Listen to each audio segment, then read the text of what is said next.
Gravar em seu computador. Meu computador, agora abriu. Isso. Obrigado.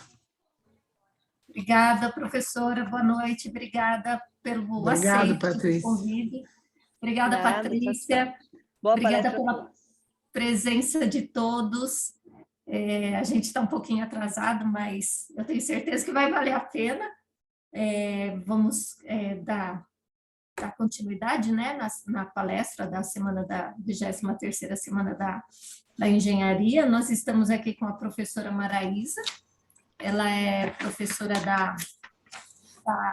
aqui do ICT, da Unifesp, né? Ela vai falar sobre o aproveitamento de resíduos sólidos, uma economia de milhões de reais. E eu vou passar a palavra para ela contar um pouquinho, antes de fazer a apresentação, sobre a trajetória dela. Professora, muito obrigada mais uma vez. Desculpe por esse transtorno aqui e está com a palavra. Boa tarde, professora Valdirene, boa tarde a todos. Muito obrigada à equipe organizadora pelo convite, obrigada a todos aí pela audiência. Como a professora Valdirene apresentou, eu sou a professora Maraísa, eu sou formada em Química, então eu ministro aula no ICT como docente da área de Química.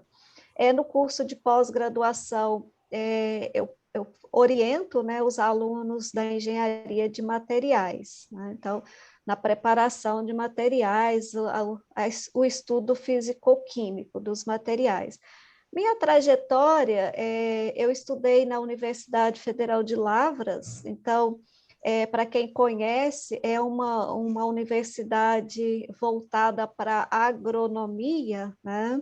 É famosa aí para agronomia, e como eu sempre gostei da parte de química, eu já me interessei pela parte de resíduos, né? Querendo ou não, a parte agronômica no Brasil gera uma quantidade gigantesca de resíduos. Então, eu sempre tive esse viés, né?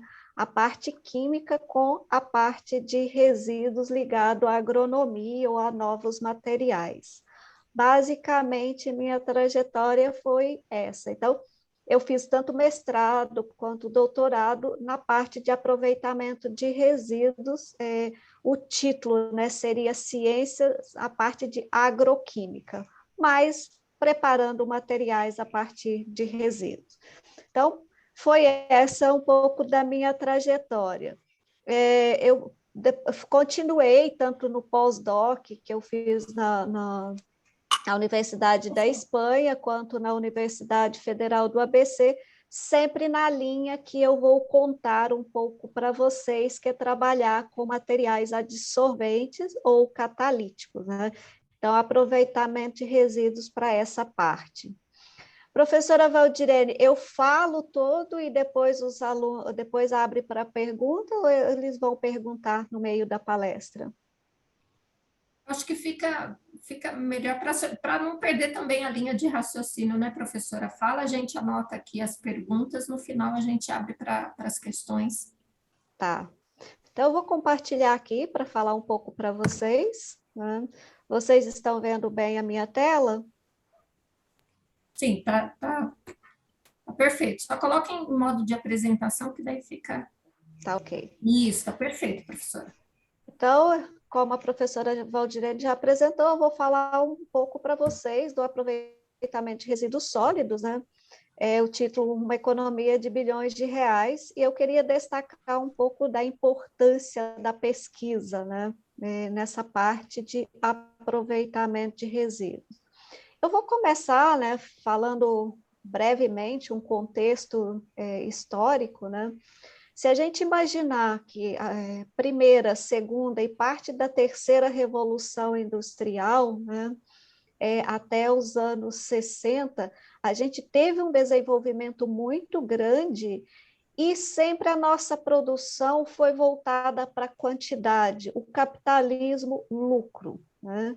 E a partir da década de 70 é que começou a preocupação com a parte de degradação. Então, aqui, se vocês estiver vendo bem minha apresentação, a gente tinha, né, o nosso capitalismo, o nosso modo de exploração, de consumismo, de exploração era explorar, produzir, distribuir, consumir e descartar. Então, até a década de 60, praticamente, e não só, tá, pessoal? A gente continua até hoje, né? Mas hoje já tem outras linhas. Essa foi uma linha que ela foi única até a década de 60. E aí a gente tinha aquela coisa, né? Já que aqui era o descarte, né? O dizer do berço ao túmulo, né? Que é o resíduo, que a gente chama até hoje de lixo, mas eu sempre falo que na academia a gente não deve chamar lixo. Isso não existe, é resíduo, aquilo que sobra. O que sobra para mim pode não ser a sobra de outro, né? Mas a gente ainda continua falando muito, né? Já vem com aquela palavra, o lixo, nosso lixo, e que se joga fora. Né? Tem essa expressão, vou jogar isso fora. Isso já está velho, vou jogar fora. Né? Então, fora de onde e como? Eu acho que isso é pergunta, né? Eu sempre gosto de começar todas as minhas conversas com isso. O que é o fora? O meu fora pode ser o dentro de outro, né?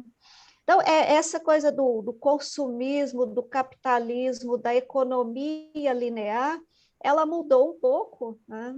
Mas ainda estamos engatinhando, né? Eu falei que começou na década de 70, quem é da parte de engenharia ambiental deve estudar muito a história, né, de como começaram as reuniões, o pessoal discutindo, né, aquecimento global, a poluição, mas iniciaram as discussões, mudou um pouco, né, a nossa economia, principalmente anos 90, passou digamos, a adotar medidas, o desenvolvimento sustentável de maneira bem tímida, somente a partir dos anos 2000, né, que isso começou a intensificar a chamada economia circular, que muita gente confunde um pouco com assistencialismo, né, mas não é, né, é a economia circular, eu extrair, produzir e reciclar, tá? Talvez essa confusão, muito no Brasil, principalmente porque a parte, né, ali o elo, né, do descarte, consumiu, descartou, fica muito a cargo de pequenos catadores, mas a economia circular voltar, o capitalismo, o lucro sustentável. Eu não estou aqui, jamais tenho essa intenção, né? A gente não vai deixar de consumir, então não estou aqui falando para não consumir, a gente vai sempre consumir, mas consumir de modo sustentável. A mesma coisa do capitalismo, ele tem que ter um lucro sustentável, e sustentável nos 3 tripés, tá? Não é só o ambiental, eu tenho o social e o econômico. Então, o próprio nome diz, o que é desenvolvimento sustentável? É satisfazer a necessidade do presente sem comprometer, né, a capacidade das gerações futuras de satisfazer as suas necessidades. Como a gente está fazendo hoje? A gente está levando em consideração essa sustentabilidade, né, aquele resíduo onde está lá no final daquela cadeia, ele está voltando realmente? Né? Por essas fotos aqui, não, né? Porque é descartado de forma, né, muitas das vezes incorreta, e a gente tem grandes problemas de saúde pública, né, com essa poluição. Esse aqui, nessas fotos, eu gosto de trazê-las porque ela choca, né, uma poluição visual e isso é impactante. Aí fala, fotos antigas, não. Toda vez que chove, o rio Tietê faz isso, né? Leva ali para Salto, no interior de São Paulo, todo o resíduo descartado da população. E sempre tem esse problema. Não começou agora, é um problema antigo, mas continuamos com esse mesmo problema, tá? Aí muita gente fala, fica falando de produção, de consumo, de resíduo, mas o Brasil produz pouco resíduo. Será? Esse aqui é o mapa, né, onde as cores indicam os maiores produtores, né, quilos de resíduo per capita ano, né? Então, se você olhar aqui na América do Sul, o Brasil é o maior produtor de resíduo, tá? Então, ser o maior produtor de resíduo não tem problema, né? Ainda mais que atribui resíduo, a qualidade, muita gente atribui a qualidade de vida, que eu questiono um pouco, né? A dinheiro, qual é a nação que tem mais, né? Então, assim, não tem problema. O grande problema do Brasil é para onde vai esse resíduo, onde ele é descartado. No Brasil, a gente ainda tem a forma mais primitiva que existe de descartar o nosso resíduo, que seria descartar a céu aberto, como quando começou, né, a civilização, praticamente, que era jogar fora da janela. A gente não joga fora da janela, tem gente que faz, né? Abre o carro e joga, mas não é isso esperado. Mas mesmo a cidade coleta, varre as nossas ruas e joga simplesmente no lixão, ou seja, tira da nossa vista, né? A gente não vê. Onde ele está, não importa. Está a céu aberto. E aí depois a gente tem uma coisa que eu sempre falo nas minhas palestras, é a coisa de, para inglês ver, abre um buraco, coloca terra por cima e descarta o resíduo, ou seja, ele não está como esse aqui, a céu aberto, mas o problema, a contaminação, continua a mesma coisa, porque o lençol freático, então eu não vejo, né? E aí que está um grande problema. Esse lençol freático aqui na frente tem uma cidade que coleta água para uso, né? Então, a gente faz a forma mais primitiva, esse descarte. E tem o aterro sanitário, né, que seria aquele aterro, né, com uma engenharia mais sofisticada, onde seria coletado o chorume, o gás que sai aqui da decomposição deveria ir para uma usina, para geração de energia, mas no Brasil, basicamente, a maioria do nosso resíduo vai para esse aqui. E é considerado, exceto os lixões, mas o aterro controlado ainda é considerado uma forma correta de descarte, né? Então, é uma contradição que eu acho que o Brasil precisa melhorar muito. Quem é da parte de ambiental, eu não sei aqui quem sabe que a Lei 12.305, a Política Nacional de Resíduos Sólidos, prometia até 2020 mudar esse cenário, né? Seria todos os aterros sanitários. Mas isso está longe, né, de acontecer. Veja esse mapa aqui, né, que branco aqui é o não informado, em verde, cidades, ou seja, os municípios que descartam resíduo em aterro sanitário. Não que esses municípios tenham, né? Mas às vezes eles pagam outro município para descartar. Aqui o rosa é lixão ou aterro controlado. Então, a gente ainda tem a maioria dos municípios descartando em lixão ou aterro controlado. Aí, se vocês prestarem atenção, Sul e Sudeste são, né, a região com maior quantidade de aterro sanitário. Será porque é a região mais consciente na parte ambiental? Ou será porque esse resíduo já incomoda, né? Tem a maior densidade populacional e já incomoda se eu descartar num lixão, por exemplo. Pensando aqui na região que a gente vive, São José dos Campos, Grande São Paulo, se tiver um lixão aqui, vai incomodar grande parte da população, né? Mas, deixando isso à parte, pelo menos descarta em aterro sanitário, né? Então, boa parte ainda tem. Mas, independente se descartar no aterro sanitário, o nosso resíduo ainda é misturado, né? A gente pega grande parte do resíduo e enterra naquelas formas de aterro. Com isso, a gente desperdiça anualmente cerca de 8 bilhões. Né? E aí, o elo, quem é o responsável? Quem deveria fazer esse gerenciamento de resíduos melhor para não ter essa perda aqui? Todos são responsáveis, né? pela Lei 12.305, já prevê, né, a responsabilidade compartilhada. E não adianta isentar, né, nós consumidores, né, porque se vocês observarem, o consumidor é quem faz aquela ponte. Se o consumidor não fizer a parte dele, não tem como voltar para a cadeia produtiva. Então, poder público, né, a indústria e o consumidor, se não tiver uma ligação entre eles, a gente continuará com esse problema aqui, né? 8 bilhões são enterrados, né, de alguma forma, que seja a forma correta, ou lixão, que seja, né, é descartado. Então, não é só a corrupção, com vários gastos que o Brasil perde dinheiro, com resíduo também. E no Brasil, né, tem aquela coisa assim, quem trabalha com resíduo, de certa forma é mal visto, né? Porque a gente ainda tem com aquela coisa do sobrar, né? Então, quem trabalha com dinheiro quem trabalha com resíduo, normalmente é aquele que não tem um emprego, né? Então, ele não teve como ter uma carteira assinada, ele acaba sendo o catador, né? Quem vai trabalhar com resíduo.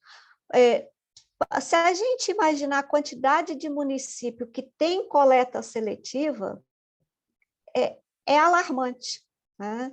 Porque apenas 1.227 municípios, ou seja, 22% dos municípios brasileiros têm coleta seletiva, né? Esse relatório é de 2018, né? Porque 2020 veio a pandemia.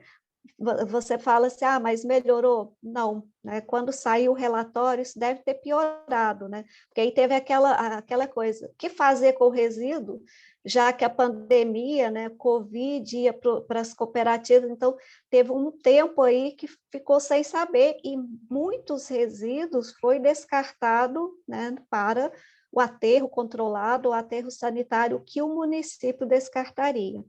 E essa coleta seletiva, pessoal, está englobada aqui nos municípios que tem, não só o poder público fazendo, os catadores, tá? Se tiver alguma cooperativa, algum catador cadastrado, entra aqui em coleta seletiva. Então, a gente tem aqui um gráfico, né, que destinação correta do resíduo, lembrando que são os aterros, né, a maioria aqui considerado tanto sanitário como controlado, é considerado correto, 50% dos nossos resíduos são destinados adequadamente.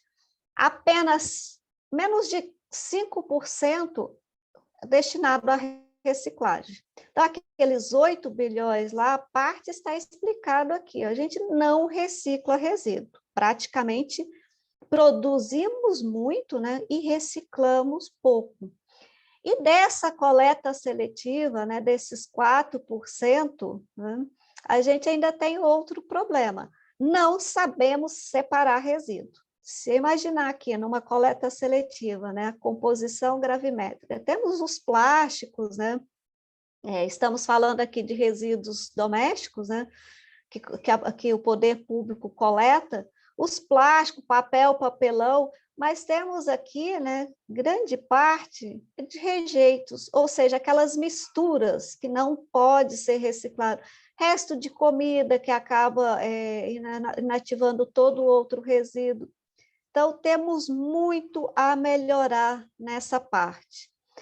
Chegamos, né, pelo esse histórico de problema que a gente tem, né, chegamos numa situação alarmante, que há uns 5 anos atrás já vem falando, né, e está intensificando cada vez mais, que o nosso consumo global já é 1,5 maior que a capacidade da Terra de suportar.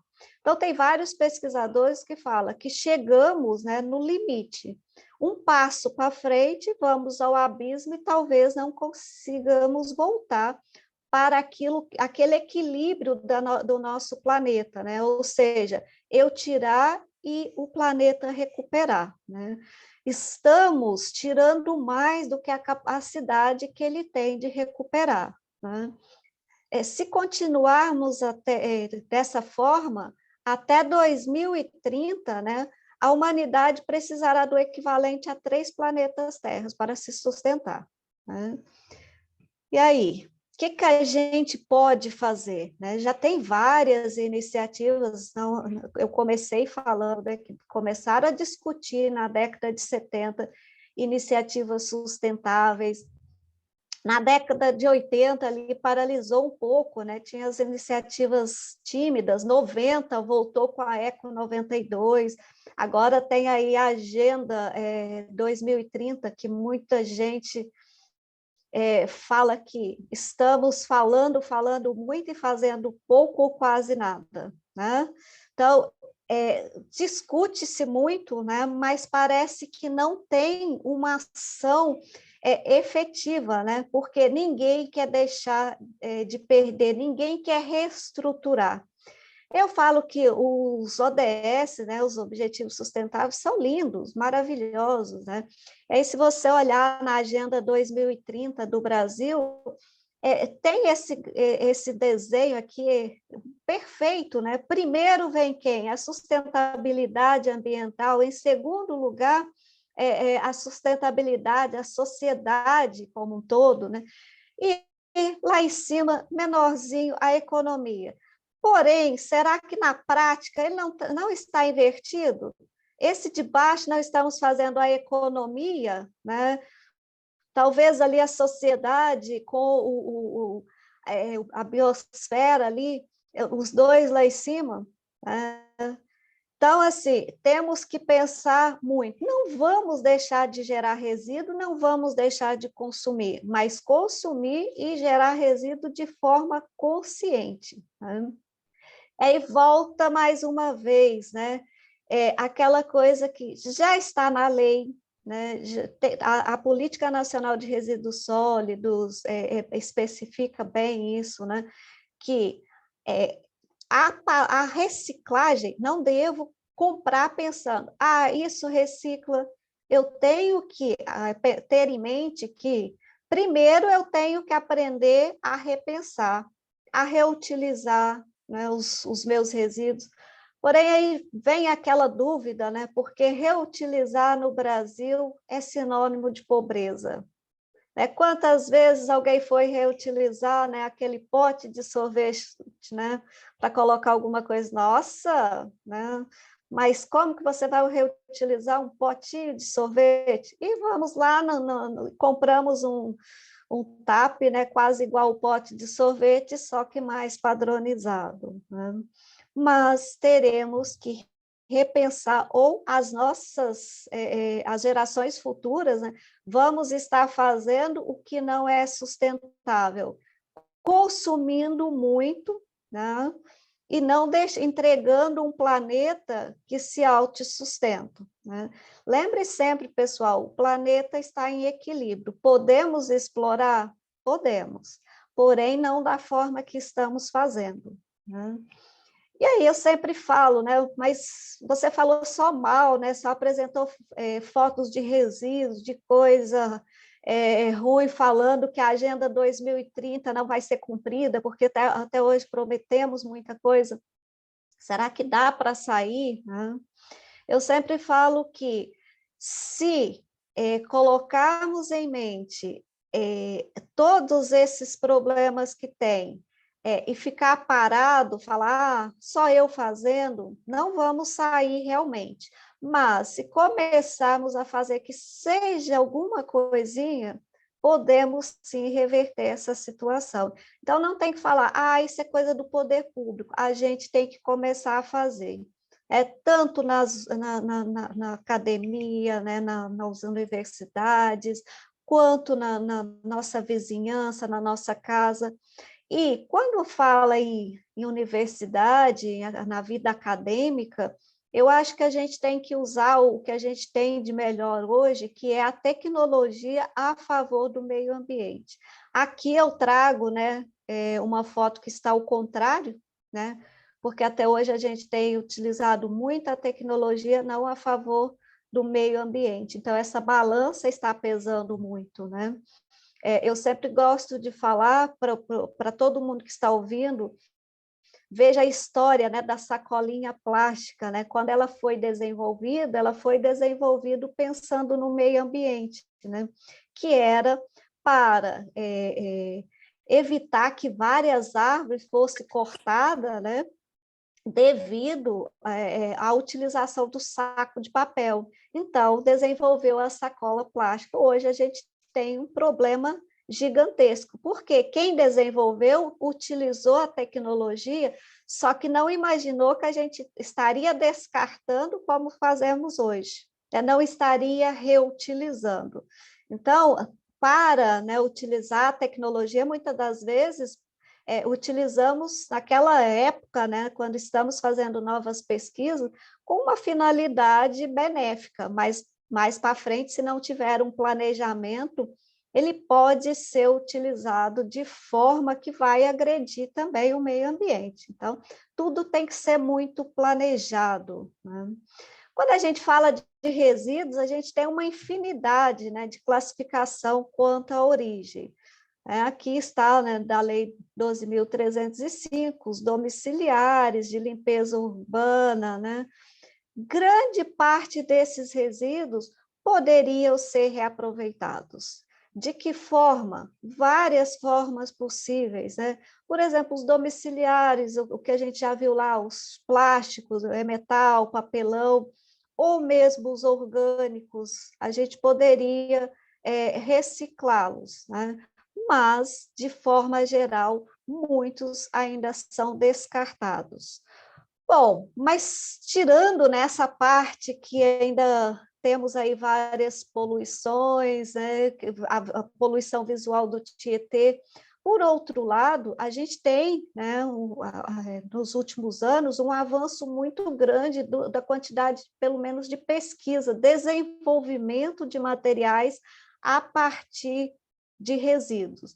Aqui uma busca rápida, né, pelo site de pesquisa, se a gente digitar resíduo, a gente vai ter 900 mil artigos, né, publicados, ou seja, trabalho científico.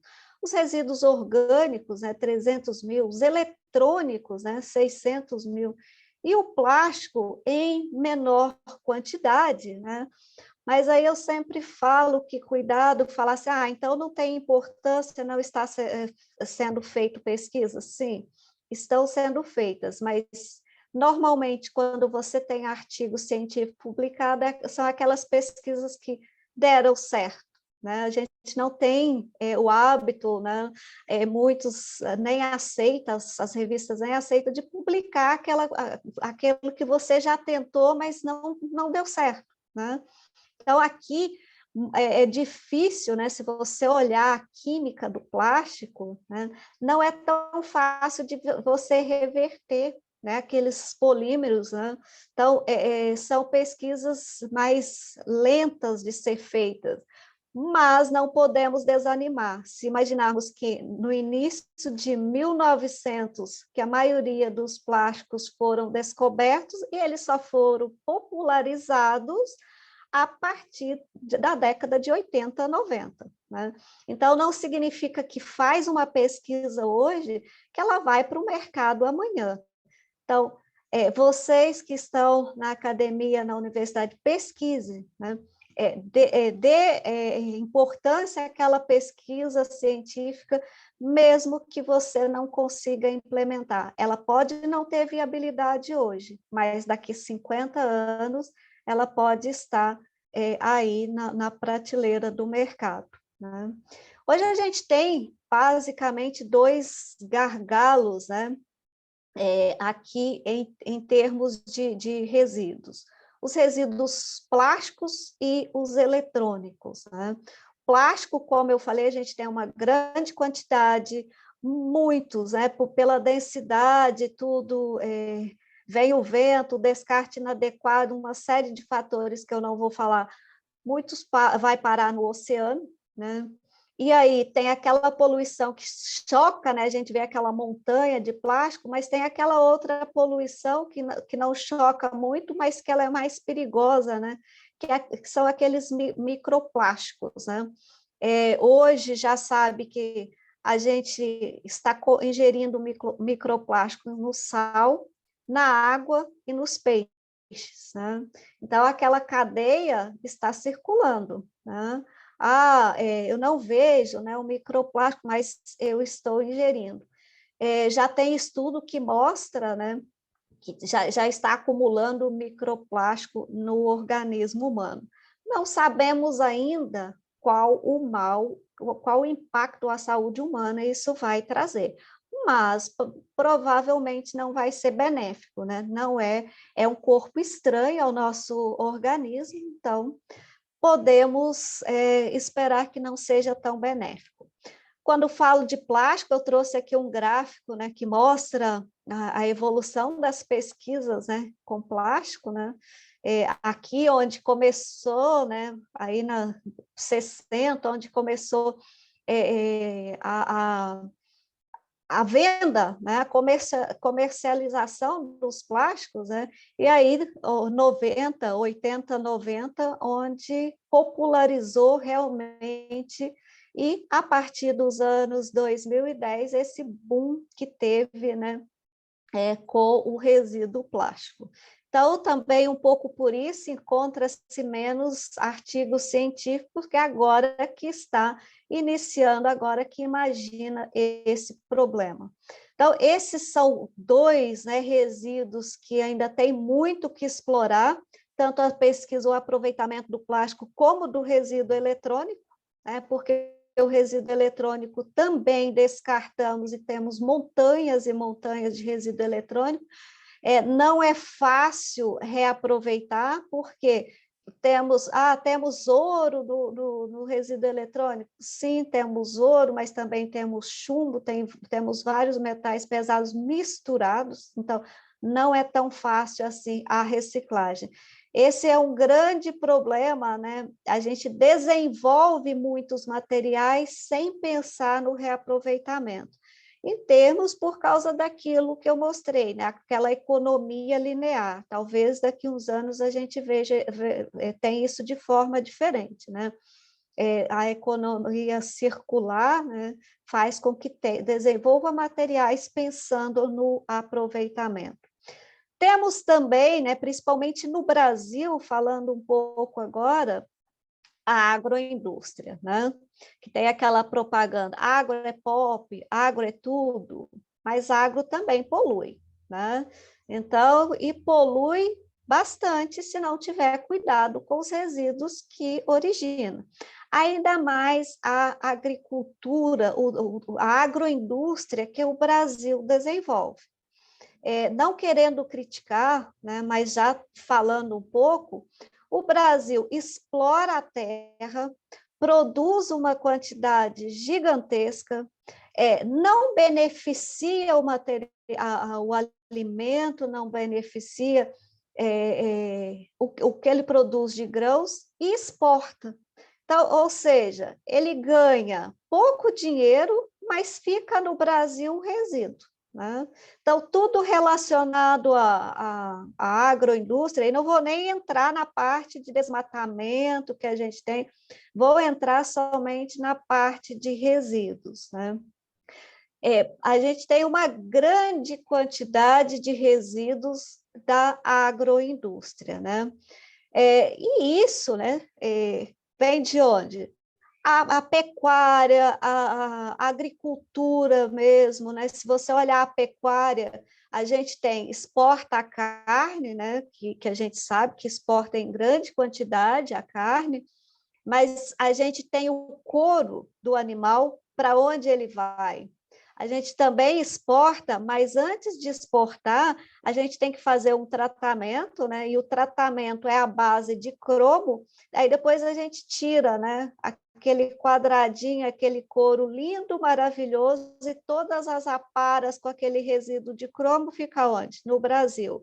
Importamos para a Itália, lá eles colocam o couro italiano e revendem para o Brasil, né, como couro italiano, sendo que o couro foi daqui. Ficamos apenas com o resíduo.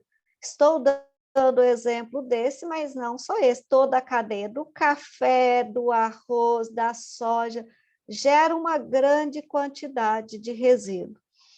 E o que fazer com esse resíduo? Se a gente pensar, né, que eu falei lá atrás que o resíduo plástico, o resíduo eletrônico, principalmente o eletrônico, a gente tinha uma pequena quantidade, o resíduo da agroindústria, ele é mais fácil, né, de tratar.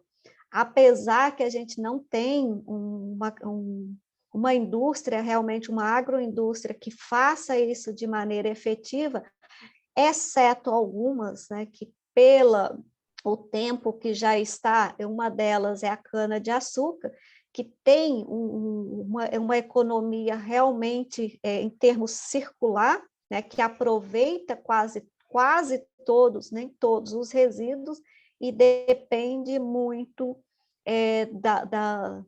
do local que está, ou seja, da própria fábrica, né? Mas, de forma geral, ele já tem uma cadeia que é sustentável economicamente. Mas todos os resíduos da agroindústria a gente pode, né, reaproveitar. Se vocês imaginarem que as cascas, né, geradas pelo agronegócio representam entre 80% a 85% do peso bruto, né? Qual a quantidade que é gerado? Isso eu estou falando em termos de coco, né? Que a gente, não só da praia, né? Mas tem aquela indústria do coco para produzir a água, para produzir o coco ralado, o leite de coco. Então, é uma grande quantidade de resíduo. Na praia, isso chama mais atenção, porque normalmente fica jogado lá, mas na indústria, também, muitas das vezes, simplesmente joga novamente na terra. Mas esses resíduos do que a gente chama de agroindústria, de uma forma geral, ele é um material lignocelulósico. E se ele é lignocelulósico, apesar dele ter alguns componentes inorgânicos, né, mas ele tem uma grande quantidade de carbono, né, e, de certa forma, fácil de reaproveitar. Não estou falando aqui do reaproveitamento que muitos fazem, que é queima. Estou falando aqui num reaproveitamento de transformar esse resíduo em um material com valor agregado, porque todos esses resíduos, sim, podem ser queimados, né? Muitos locais faz isso, né? Utilizar na queima.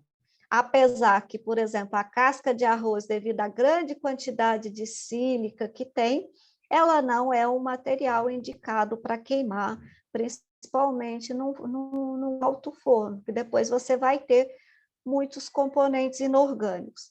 Então, se ele tem esse alto teor de carbono, eu vou poder aproveitar principalmente, né, no que eu falei do material com valor agregado, do carvão ativado. Hoje em dia, vocês veem isso com mais intensidade, principalmente de uns 5 anos para cá, né? Há um tempo atrás, quando eu falava de carvão ativado, falava carvão, carvão que eu conheço, nem conheço o que é isso, a não ser o da churrasqueira. Hoje, né, você vê mais na prateleira do supermercado, na pasta de dente, nos cremes, né? Então o pessoal passou a entender mais o que é o carvão ativado.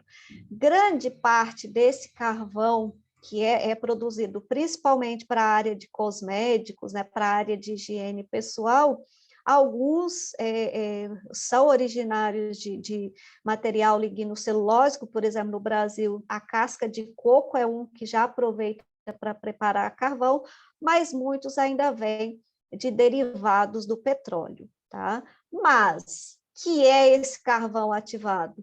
Ele é considerado como um material carbonáceo, né? Ele tem a forma que a gente chama de não grafítica, porque ele tem uma estrutura desorganizada. Eu não posso ter a estrutura de grafite, senão ele não é classificado como carvão ativado. Ele tem que ter uma estrutura desorganizada. Então, ele tem alguma estrutura, né, que é semelhante à estrutura grafítica do carbono, mas não posso chamá-lo de grafite. Se eu grafitizei esse meu carbono, ele não é classificado como carvão ativado. Então, de forma geral, né, que quando vocês procurarem artigo, o que é carvão ativado? O que é aquele carvão que vem naquela pasta de dente, né? É o material carbonáceo, esse carbonáceo, porque ele tem a maioria de carbono, mas ele tem oxigênio, ele tem hidrogênio, ele pode ter nitrogênio e alguns outros componentes inorgânicos, porém, se está na pasta de dente, tem um limite, se está naqueles cremes ou no shampoo, cada um tem um limite, tá? Basicamente, é esse material, porém ele tem uma área alta, área superficial, por isso que ele é muito utilizado, né? O que é essa área superficial? A área de contato. E por que essa área é grande? Porque ele é desorganizado e tem as cavidades, que quem é da área de carvão ativado chama de porosidade, né? Então, basicamente, é esse material. E como eu poderia, né, transformar esses resíduos lignocelulósicos? A ativação que a gente chama, né, o desenvolvimento de poros, de área superficial nesses materiais, né, o material lignocelulósico eu não vou torná-lo grafite, né, ele é classificado, né, como material não grafitizável, apenas derivado do petróleo eu consigo grafitizar, né?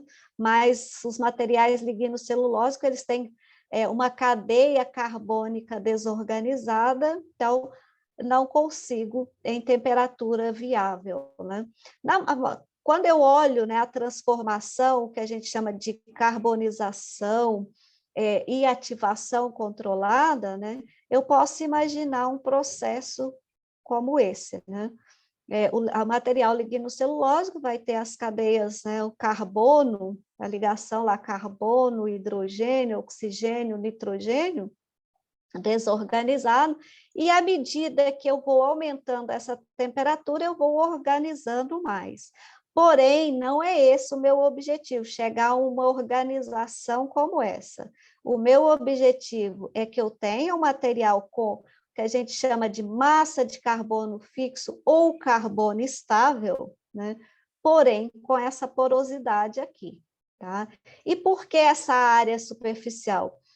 Basicamente, né, e você pode imaginar eu pegar uma folha do caderno, né, ela tem uma área superficial, depois eu amassar, eu vou transformar ela num rolinho pequeno, mas ela continua com a superfície de contato, porque essa porosidade aqui pode entrar algumas moléculas, né?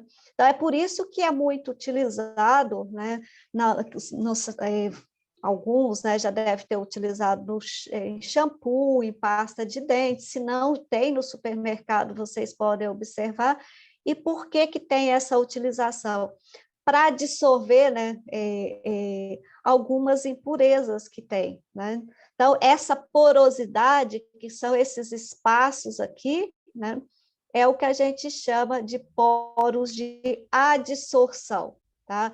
A dissorção é remoção, né, por superfície de contato, quem nunca viu. Então, eu tenho os poros pequenos, né, e tenho os poros maiores, né, uma classificação da IUPAC, né, eu tenho 4 tipos, né, apesar, né, da gente chamar até essa classificação de ultramicroporos, eles têm diâmetro de nanômetro, tá?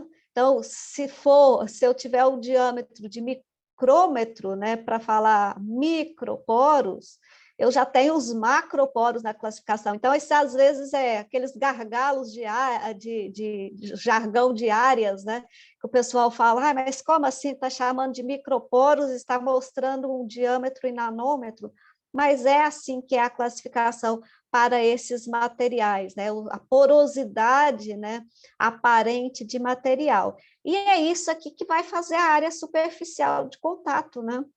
Para a absorção de qualquer tipo de molécula. Então, a gente tem os ultramicroporos, que é menor que 0,6 nanômetros, microporos que está entre 0,6 e 2 nanômetros, os mesoporos entre 2 e 50, e os macroporos, né, que está acima de 50 nanômetros. Então, toda vez que vocês vê o carvão ativado, se tiver alguma especificação, vocês podem observar a porosidade dele. Também classificamos os carvões ativados por uma coisa que a gente chama de isoterma de adsorção. E é dessa isoterma de adsorção, né, que isoterma de adsorção de nitrogênio, que a gente tira a coisa que chama área superficial. A área superficial nada mais é que toda essa área de contato, incluindo os poros, né? Então, é o que eu falei, pega uma folha de caderno, dobra, né, faz aquele bolinho pequenininho, ou seja, como se você tivesse um grão, mas naquele grão tem vários furinhos, né? E isso eu consigo com o material lignocelulose. Eu não vou ficar aqui falando muito dos tipos de isotermas, tá? Se alguém depois tiver alguma curiosidade, classificação da IUPAC, né, que tem esses tipos de isoterma, mas para carvão ativado, basicamente, a gente tem 2 tipos, né, que é o material microporoso, tá? Principalmente se eu faço a dissolução de nitrogênio, ele não pega macroporos, né? Se eu tiver o material basicamente macroporoso, eu vou ver que não tem a dissorção, a baixa pressão relativa, e aqui vai subindo. O nitrogênio não me permite classificar material macroporoso. E a isoterma do tipo 4, que é de mesoporos. Então, eu tenho aquelas isotermas micro e mesoporosas. E por que isso é importante, eu saber essa classificação? Porque é o tipo de poros, né, área superficial e porosidade, que vai determinar em que eu vou aplicar esse meu carvão. Porque se eu quero adsorver uma molécula grande, não adianta eu ter um material microporoso, né? Então, eu tenho que saber o diâmetro da minha molécula para penetrar nessa porosidade aqui. Tá?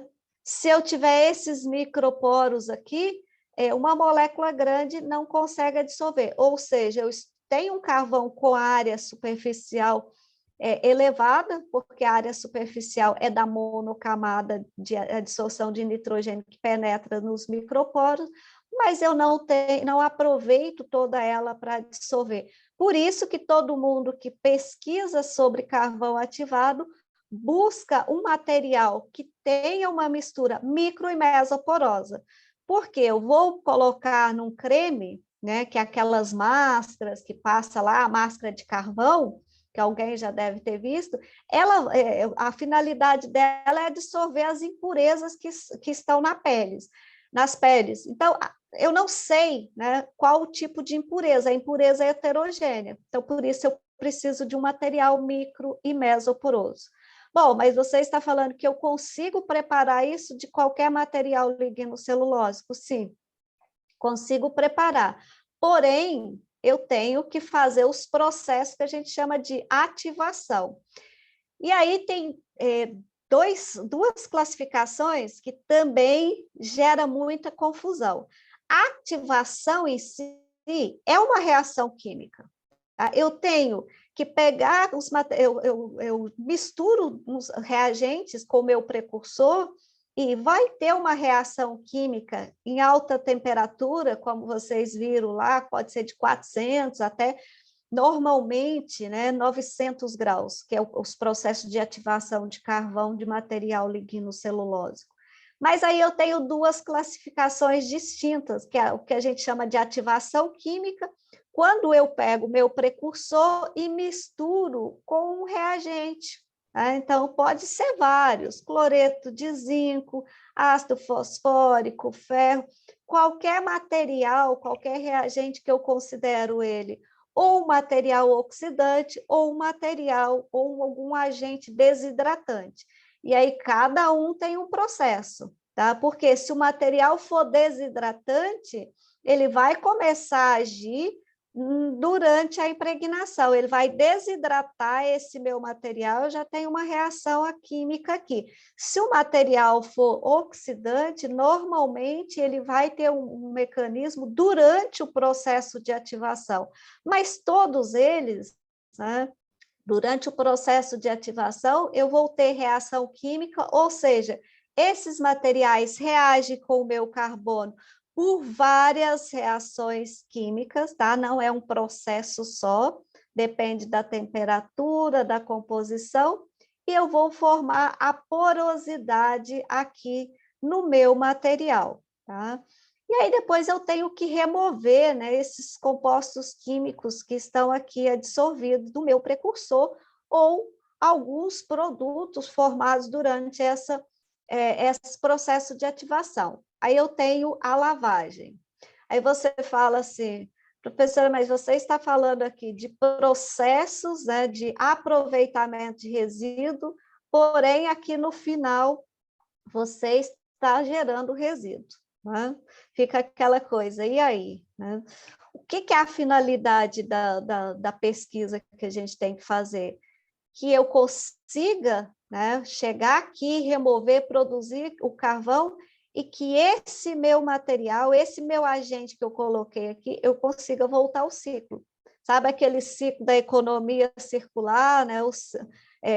Todos esses ciclos, a gente tem que fazer com que eles voltem. É claro que tem perdas no caminho, né? Mas são pesquisas. E já tem no mercado, né, vários carvões. Então, a indústria já utiliza. Não para todos os resíduos, tá? Ainda não tem efetividade. E a ativação física. O porquê que é chamado de ativação física? Simplesmente porque eu uso gás, né? Ou utilizo vapor de água, ou utilizo CO2. Não posso ativar um carvão, mesmo por ativação química ou por física, em presença de oxigênio, simplesmente por essa reação aqui, ó. Porque senão eu não consigo parar o meu processo, ele tem combustão. Então, para ativar o material, ele tem que estar em atmosfera inerte, não pode ter presença de oxigênio. A ativação física é uma reação química? Sim. Olha, é a reação do carbono do meu material lignocelulósico com o CO2 em elevada temperatura, tá? Porque CO2, água em em baixas temperaturas, eles não reagem, mas elevada temperatura vai ter uma reação, tá? A mesma coisa aqui, ó.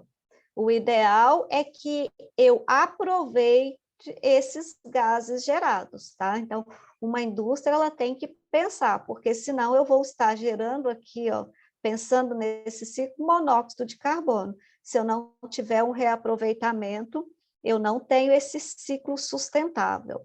Bom, produzir o meu carvão ativado, né? E aí, qual a aplicação? Primeiro eu tenho que ver, ele é micro, ele é mesoporoso, né? Aí eu vou determinar a aplicação dele, né? É utilizado hoje armazenamento de gás, aí eu preciso de um material microporoso, descontaminação ambiental pelo processo de adsorção, suporte catalítico, devido à área superficial elevada, eu posso impregnar o metal e esse meu material ser o catalisador. Em vários processos industriais, né, no escapamento dos nossos carros, normalmente tem um filtro que é a base de carvão ativado impregnado, né, com outros metais. Na indústria farmacêutica, de vários anos, né, quando tem alguma ingestão de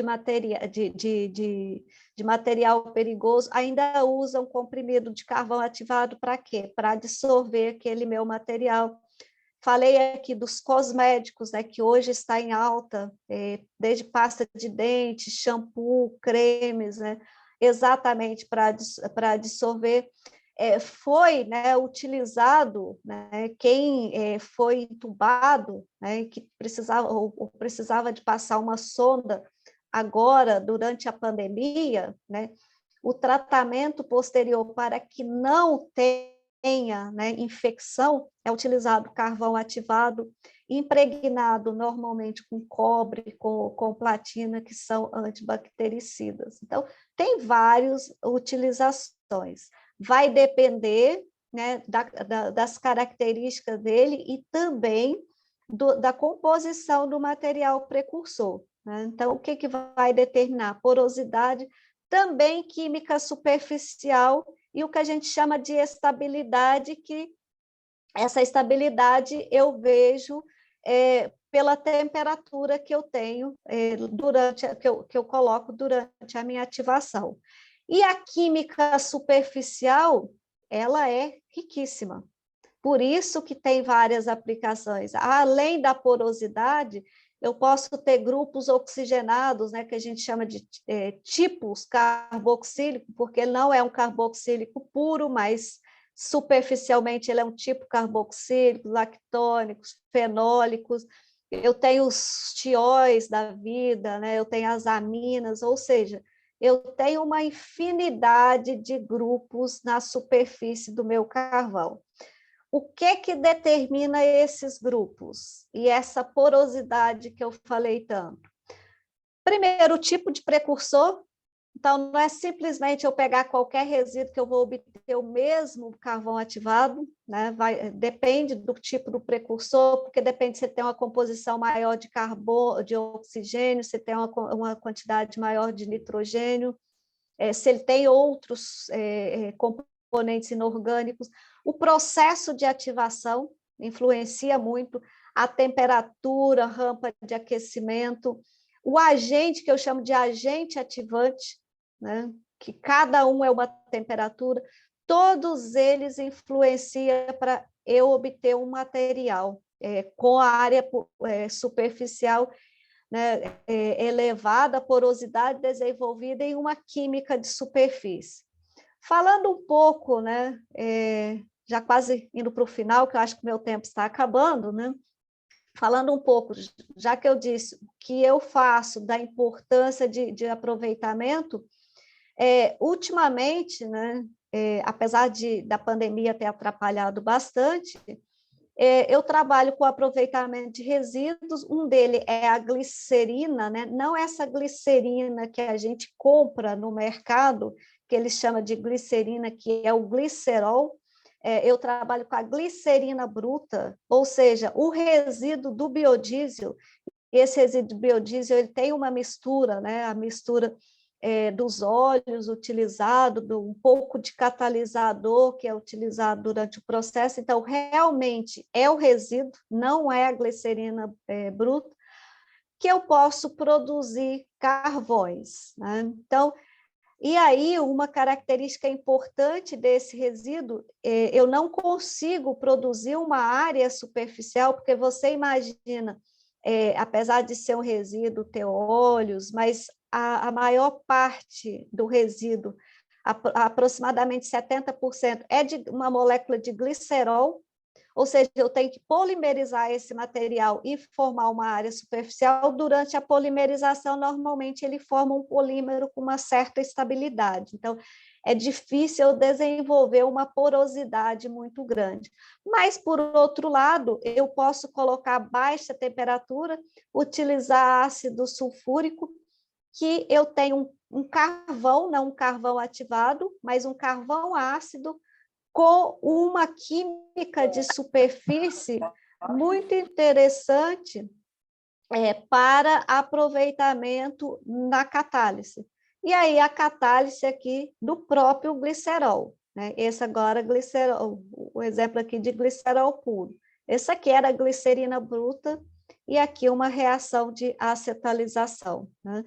Eu também consigo ativar, né, essa glicerina, né? Então, eu já fiz, né, tem alguns resultados que eu consegui ativar a glicerina com ácido fosfórico e apliquei na dissorção de paracetamol.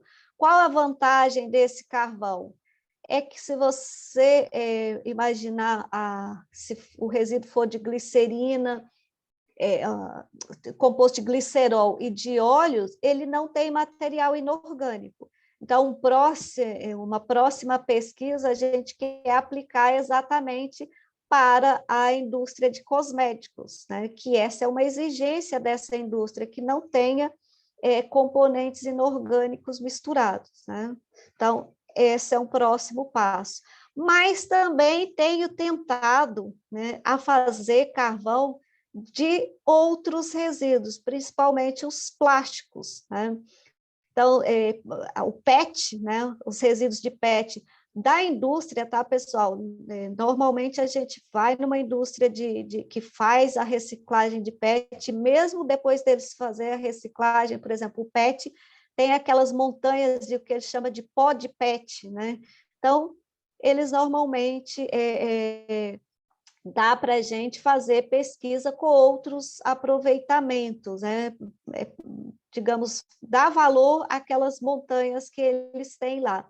Então, eu já fiz pesquisa com o pó de PET, consegui realmente um carvão ativado com uma área superficial boa, o problema está no rendimento desse material. Tenho pesquisado com poliestireno, foi interrompido durante a pandemia, né? Carvão ativado com poliestireno é difícil, né? O material, né? Até porque aqui era o poliestireno expandido, e você imagina que quando vai aproveitar, poliestireno expandido é o que a gente conhece por isopor, né? Quando você tira, ele praticamente, né, já tem o gargalo, né, que 90% é ar, né? Então, e aí depois que você tira, ele tem uma cadeia, né, uma ligação forte, não é fácil de ativar.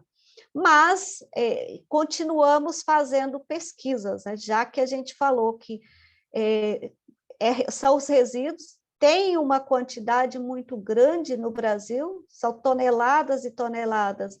A glicerina bruta, né, que é o resíduo do biodiesel, tem já aproveitamentos, né? Ela é usada queimada em fornos, né, queimada em caldeiras, na complementação animal, de ração animal.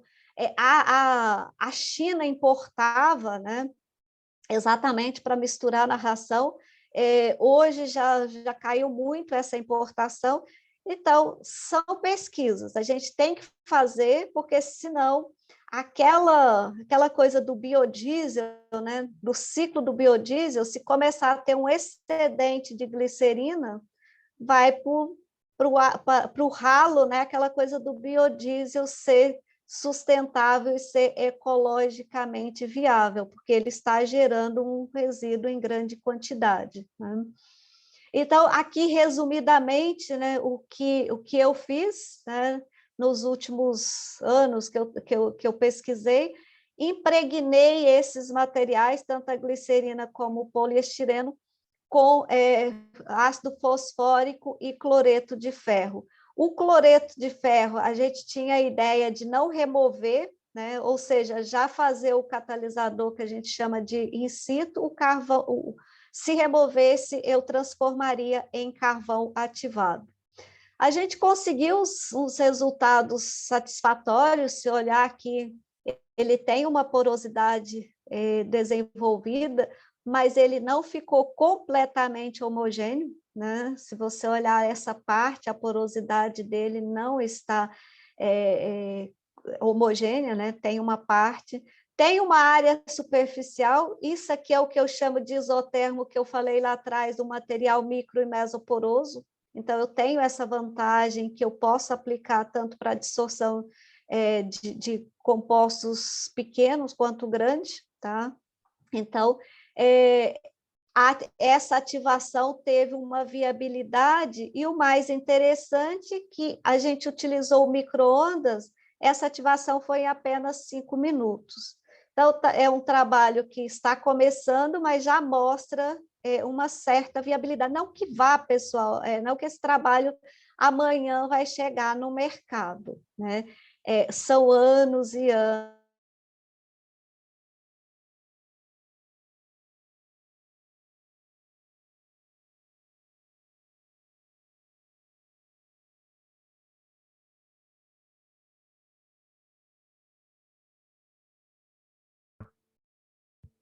A professora travou, fui eu.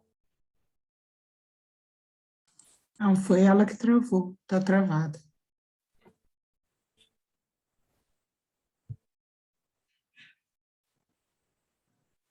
Professora Maraísa?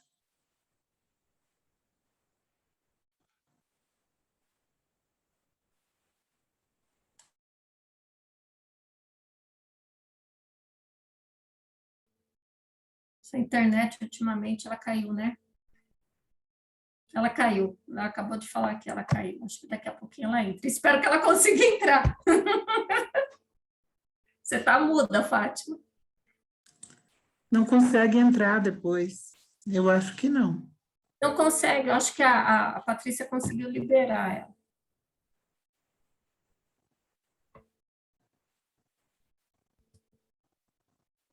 O que aconteceu é quem caiu foi a Alexia.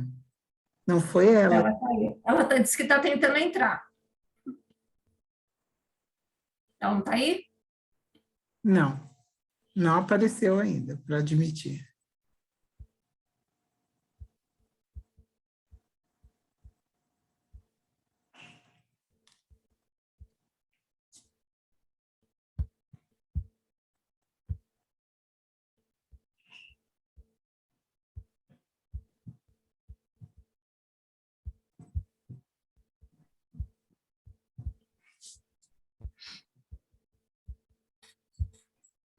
Deixa eu avisar a Patrícia aqui. Só se ela, talvez ela tenha que colocar um terceiro e-mail, não sei se ela tem, né? Pode ser que ela não tem, ela só tem aqueles dois, institucional e o Gmail. O meu institucional também não deixou eu entrar, viu?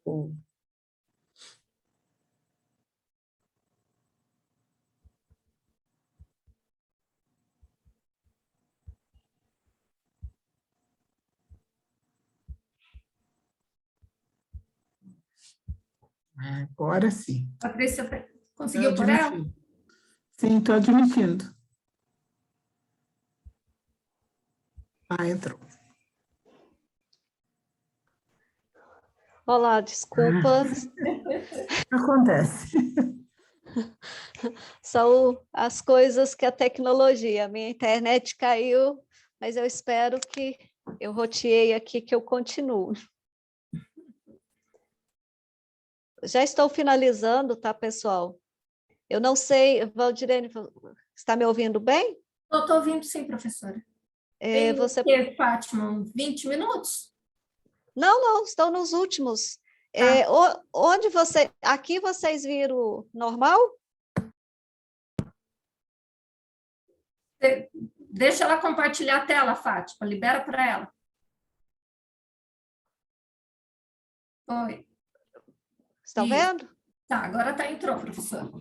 Aqui você está vendo, vocês viram essa parte eu falando ou não? Sim. Sim? Tá.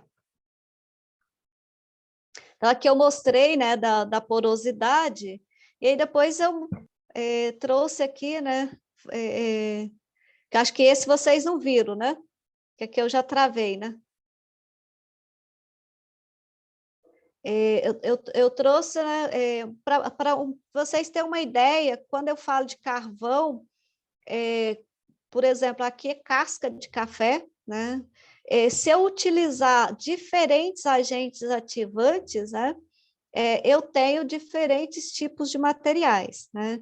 Então, esse vermelho aqui, ó, é ativação que a gente chama de ativação física com CO2, tá?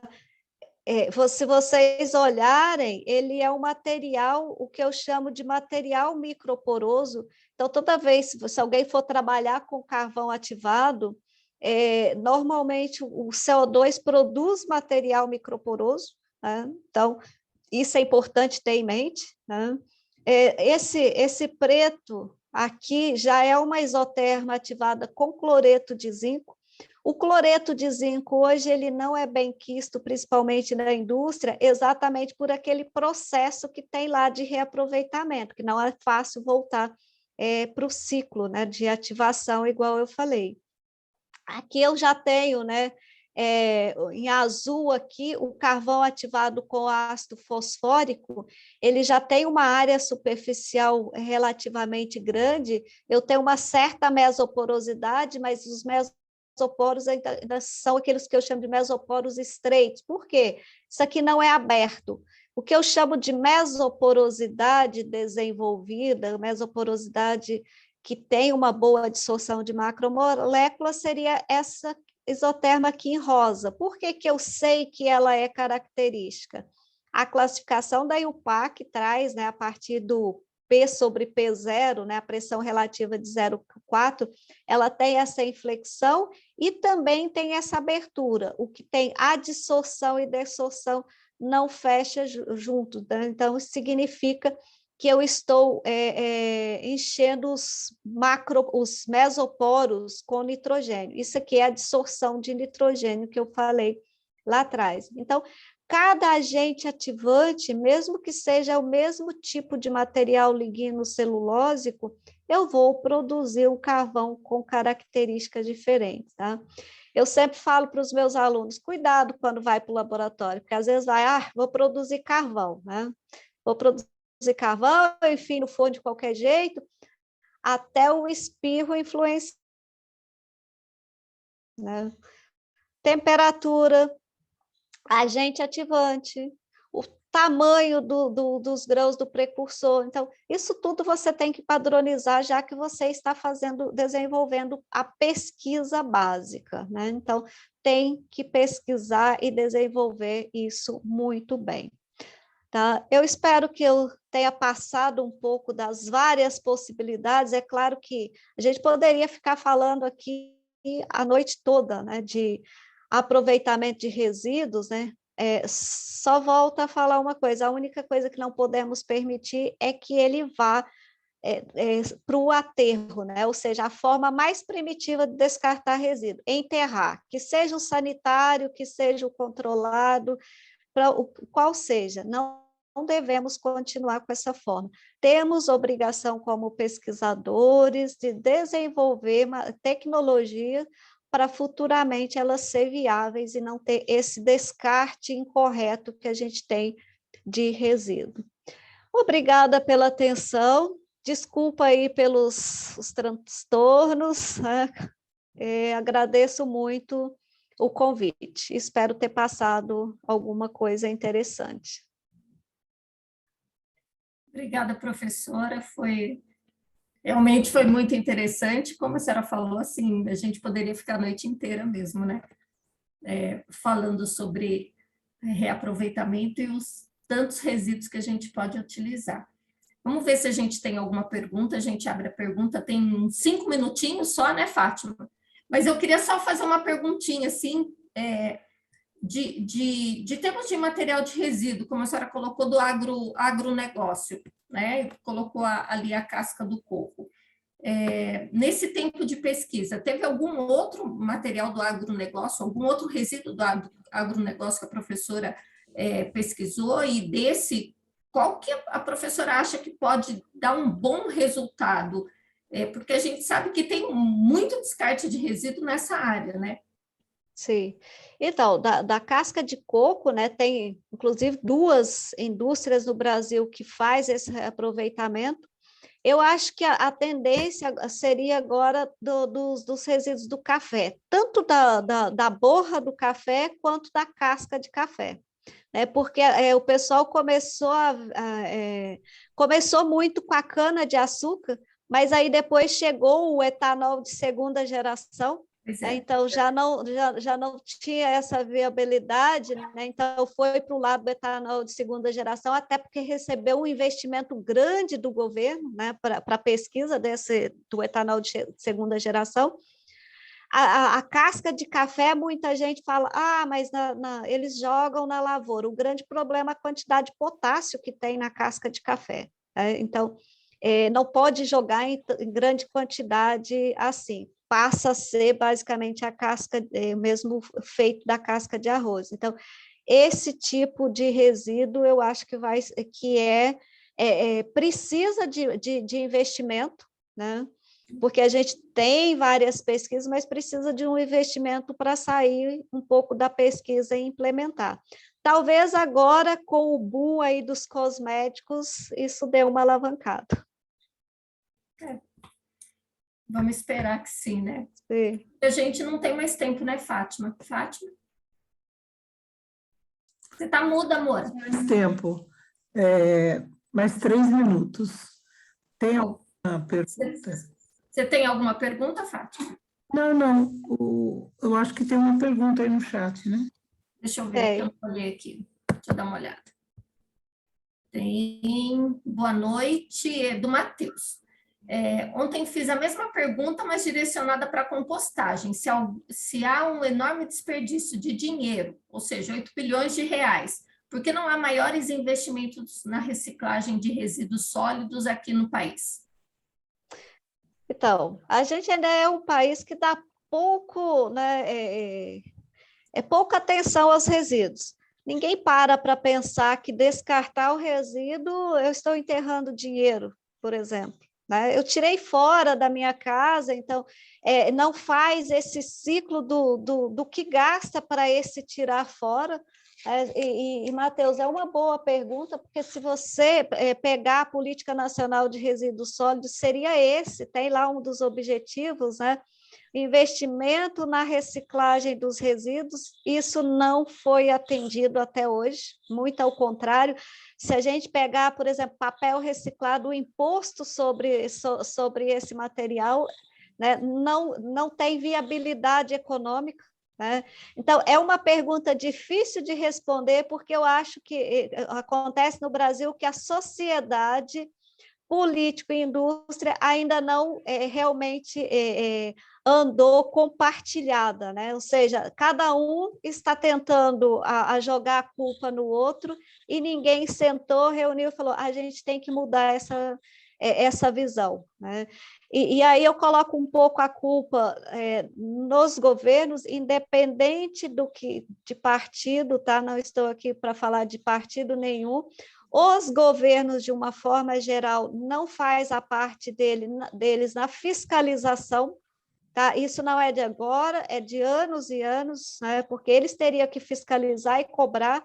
Então, eles têm medo de cobrar da sociedade, têm medo de cobrar da indústria, e a sociedade também não cobra esses investimentos. E acaba que a gente ainda tem espaço para enterrar. Né? Não é o caso, por exemplo, da Europa, que teve que investir, né? A Alemanha, por exemplo, teve que investir milhões e milhões. A gente ainda tem espaço para enterrar. Ainda não viu aquele problema. Talvez daqui uns 5 anos, né, começa a falta de água, a gente começa a ver por que eu estou poluindo a minha água com o resíduo, e depois a falta, né, está faltando água, mas ainda não teve. Né? Não tem uma resposta pronta. Culpa de todos, infelizmente. Bom, professora, infelizmente deu o nosso tempo. Eu quero agradecer mais uma vez por ter aceitado o nosso convite. É sempre uma alegria ter aqui a presença da senhora na CEAL. E a gente espera que no próximo ano estejamos mais próximos, né? De forma presencial. Vamos ver o que vai acontecer daqui para frente. A gente torce para isso. E agradecer a todo mundo. Boa noite, muito obrigada, gratidão. E só tenho a agradecer, professora. Muito obrigada pela presença. Boa noite, eu que agradeço. Muito obrigada. Muito obrigada a todos, eu que agradeço, né, a participação.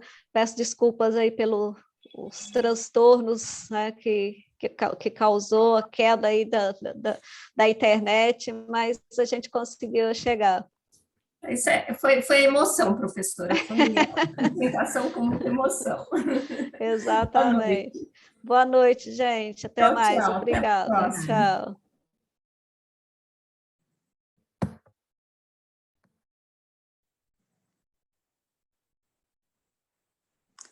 Valdirene.